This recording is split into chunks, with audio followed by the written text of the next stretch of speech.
à tous.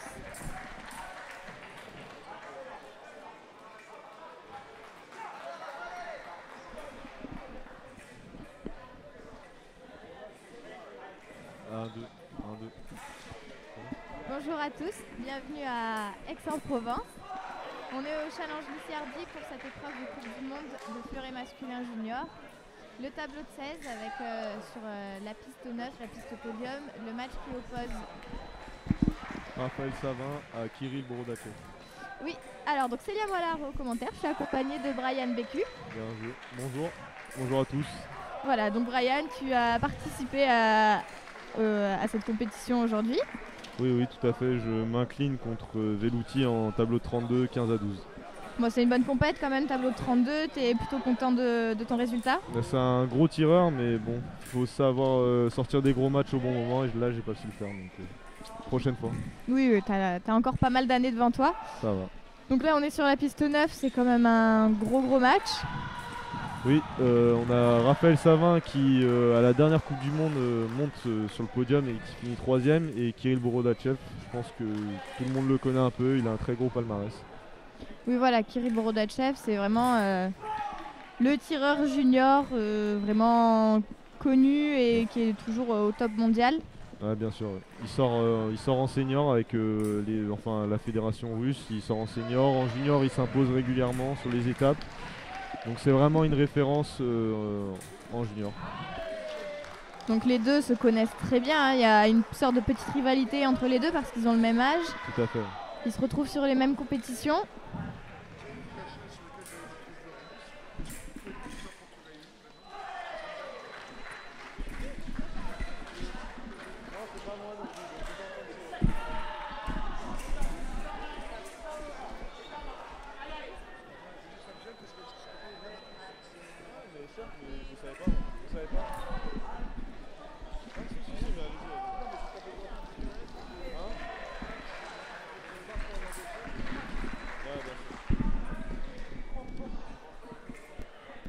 Voilà, désolé, on a eu un petit problème technique.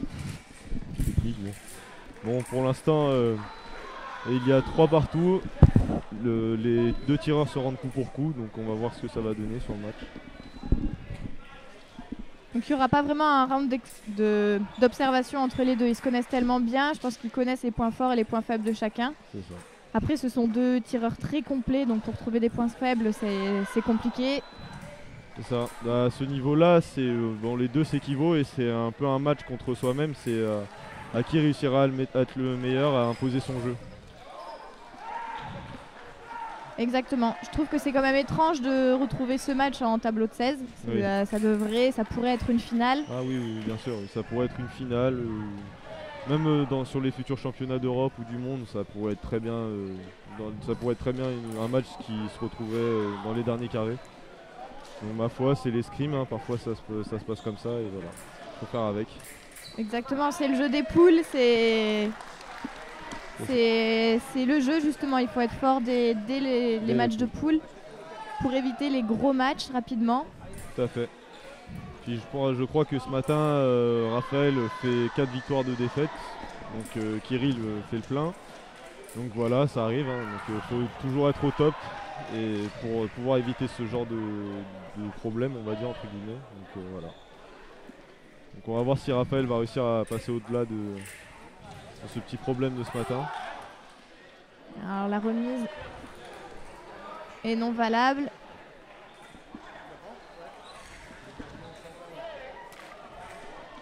Alors est-ce qu'il ne reviendrait pas de blessure Kirill Borodachev? Parce que j'ai l'impression qu'on l'a pas trop vu en ce début de saison. Il n'était pas présent au CIP la semaine dernière chez les seniors. Ah, tout à fait, oui, il a participé à l'étape de Coupe du Monde à Londres. Il fait 3ème je crois. Et puis il n'a pas participé à Udine pour cause de blessure en effet, et ni au CIP. Donc c'est sa première compète entre guillemets où il revient. Donc on va voir ce que ça va donner. Donc, Kirill a cette particularité de faire sa préparation main haute, ce qui est très frustrant car c'est très dur de récupérer le fer. Il faut vraiment faire les efforts défensifs. Puis il contrôle très bien ses fondas et ce qui lui permet de raccrocher très souvent. Ouais, c'est vrai qu'on voit très peu d'échecs de la part du Russe. qu'il ait raison ou qu'il ait tort, il allume quasiment systématiquement. Donc c'est oui.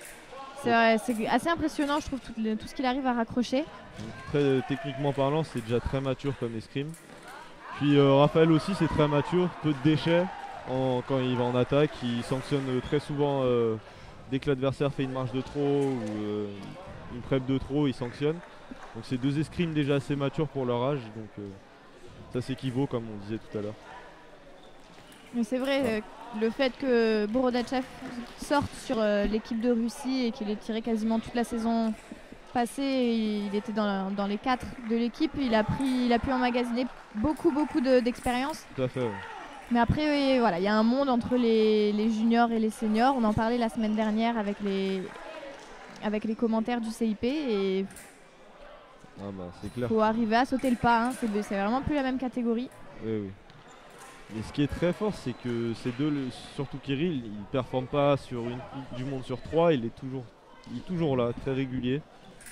Et c'est là où tu vois que le tireur est déjà sur une autre, sincèrement, il est déjà sur une autre dimension, il est déjà en avance.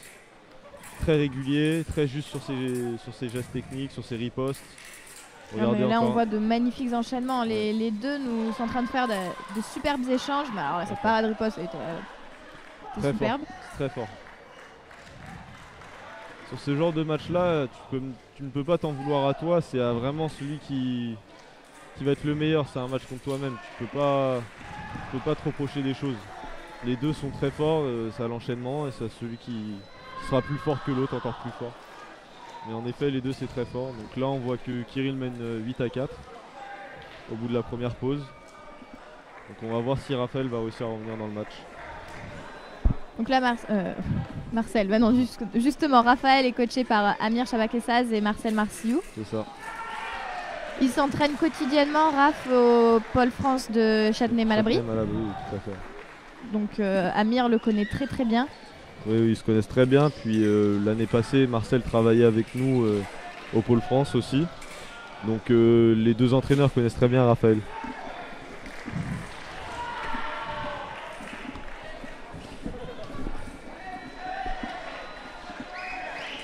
Il n'y a plus que 10 secondes et puis on va voir ce que ça va donner. Donc, je ne sais pas si les sources sont vraies, mais à ce qui paraît, le coach de Kirill, enfin des deux frères qui est Borodachev, ce serait leur mère. Donc, je ne sais pas si c'est vrai, mais ça fait quelques années qu'on dit ça. J'avais jamais entendu cette histoire. Je pense que c'est quelque chose à approfondir. Je sais pas, j'irai me renseigner. Mais c'est vrai que c'est toujours la même coach en fait qui est là. Toujours. Une grosse dédicace à l'arbitre Fred Le Rouge qui m'a battu à FIFA le week-end dernier au CIP. Voilà, c'était là. Bon, le match reprend.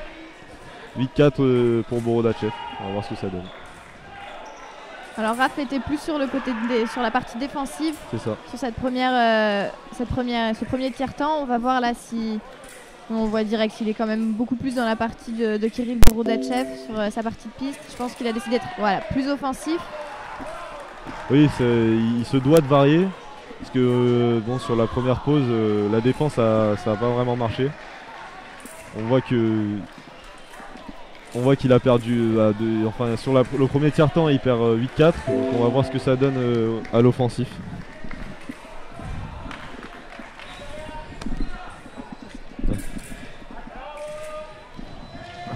Raph essaye de mettre la pression à Kirill sur ce nouveau tiers-temps.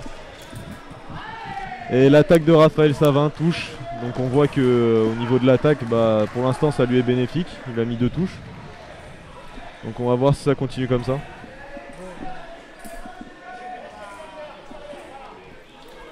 C'est dommage là, il s'est trouvé beaucoup trop proche de Borodachev. Il n'a pas réussi à replacer sa pointe et c'est ce qu'on disait, hein, Kirill Borodachev, il laisse rien passer. Pas de déchets, lui, quoi qu'il se passe, il va allumer. Faut savoir prendre des risques et c'est ce que fait Raphaël. Il va en attaque, il prend des risques et pour l'emporter sur des gros matchs, il faut savoir prendre des risques.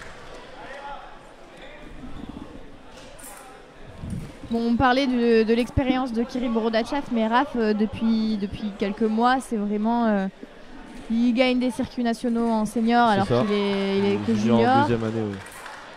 Oui, c'est ce que je disais, pour pouvoir se permettre de gagner de telles compétitions, il faut déjà avoir une escrime très mature. Bon, là, c'est la remise de Kirill Bourdachev qui touche. C'est vraiment dommage parce que il prend beaucoup de touches bêtes, entre guillemets, on va dire. Beaucoup de remises ou des touches où il met un peu trop de jambes. Je sens, il est un peu tendu. Et l'attaque de Kirill qui touche directement. Alors c'est le russe voilà, qui repart. L'attaque de Raphaël ne touche pas, c'est le russe qui repart. C'est ça. L'arbitre a préféré mettre en priorité en avant le bras de Kirill qui est parti plus vite. Et on voit que Kirill ne fait que sanctionner Raphaël au niveau de quand Raph veut s'approcher de lui. Raph met un peu trop de jambes, cherche trop le faire. Ah, c'est très fort, c'est très fort. Il a trouvé une bonne cible, le russe, sur l'épaule de Raph. C'est ça. Et je pense que sur les 13 et non pas 14. C'est ça, 13. Ouais, même c'est très bien de la part du russe de le dire. Sur les 13 touches qu'il a mises, je pense qu'il y en a bien 8 ou 9 à la même cible, sur la même zone. Ouais, et pour l'instant ça marche, donc il a raison de continuer. Et bon, je trouve ça dommage que Raphaël ne réussisse pas à s'imposer au préalé au milieu de piste pour pouvoir lui mettre la pression au fond de piste, parce qu'on n'a pas assez vu ce qu'il pouvait donner au niveau de l'attaque. Voilà, encore une marche de trop, un bras qui s'enlève. Il lâche pas le bras, c'est vraiment dommage, quoi.